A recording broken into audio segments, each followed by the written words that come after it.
Le nettoyage intestinal. Selon les experts, la majorité des problèmes de santé sont la conséquence d'un côlon encrassé. Pourquoi?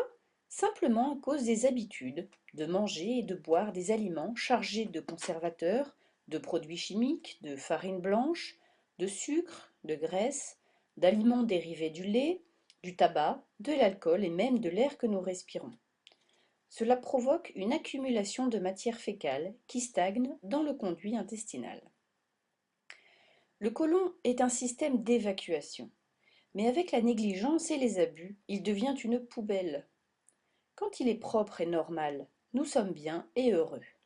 Mais laissez-le stagner et macérer, il va s'empoisonner avec la fermentation et la putréfaction, en empoisonnant le cerveau et le système nerveux, le cœur, les poumons et le sang, les organes digestifs, enfin tout le corps en général.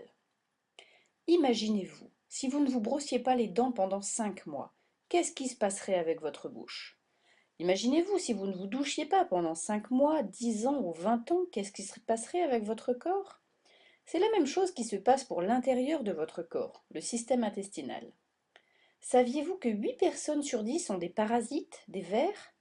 Si vous ne le croyez pas, lisez le livre du docteur Louis Gentleman. Devine ce qui est venu dîner.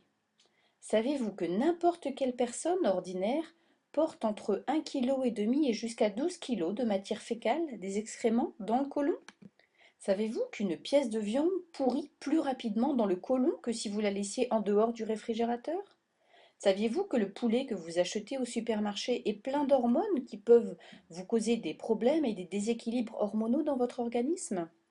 En résumé, saviez-vous que la mort commence dans le côlon et que si vous ne faites pas de nettoyage intestinal, peu à peu vous vous suicidez?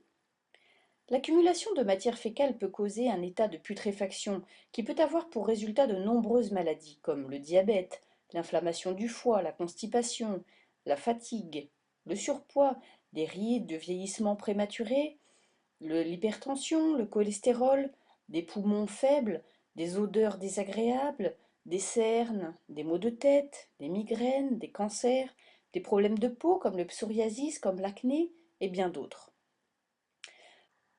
L'an dernier, plus de 150 000 personnes sont mortes du cancer du côlon au Mexique. Le docteur John Christopher, scientifique international et auteur de nombreux ouvrages sur la nutrition, affirme que la majorité des maladies sont les conséquences d'intoxication et de déficiences dans le corps. Le narrateur va raconter donc ce qui lui est arrivé, il y a près de 10 ans en arrière. Je me trouvais dans un mauvais état de santé, comme beaucoup d'entre vous sans doute aujourd'hui. Je perdais mes cheveux, j'avais un gros ventre, des yeux cernés, je sentais des pieds, peu importe le nombre de fois par jour que je pouvais les laver. J'avais le foie enflammé, je me sentais faible, et déjà à partir de 3 heures de l'après-midi, je m'asseyais dans un fauteuil et je m'endormais pour 2 ou 3 heures sans envie de faire quoi que ce soit. Alors j'ai fait ce que beaucoup font. J'ai appelé mon médecin qui m'a immédiatement fait entrer à l'hôpital pour faire une série d'examens. Pendant 3 jours, j'ai subi des piqûres, des prises de sang, des radiographies, puis les médecins m'ont informé qu'ils m'avaient découvert un problème au côlon, et que dans les 6 semaines, ils pensaient me faire une colostomie, c'est-à-dire me couper 12 à 16 pouces de côlon. Bouleversée, je suis rentrée à la maison, et un après-midi, 2 jours après, je pensais même à me tuer. Mais une amie a entendu parler de mon problème, et m'a recommandé de faire un nettoyage intestinal. Sur le moment, je ne l'ai pas cru. Elle n'était pas médecin, et en plus c'était une femme. Et que connaissent les femmes? Cependant, elle, très intelligente et se rendant compte de ma stupidité, insista pour que je rencontre un docteur en naturopathie. Et lui, conscient de mon problème, me recommanda un nettoyage intestinal. J'ai suivi ses instructions pour ce nettoyage intestinal et presque immédiatement, j'ai commencé à évacuer des excréments noirs et très malodorants qui me donnaient envie de vomir. C'était comme ça tous les jours, j'allais 3 ou 4 fois aux toilettes, et petit à petit j'ai commencé à me sentir mieux. J'ai commencé à perdre du poids, mon gros ventre a commencé à dégonfler, les taches sur le visage et les cernes ont disparu. Mon inflammation du foie a disparu également et j'ai perdu 2 pouces de tour de taille. Quand je me suis présentée à l'hôpital 6 semaines plus tard pour l'opération, j'ai insisté pour que les docteurs me refassent des radios et des examens, ou sinon je refusais qu'ils m'opèrent. Ils étaient très réticents, mais ils l'ont fait.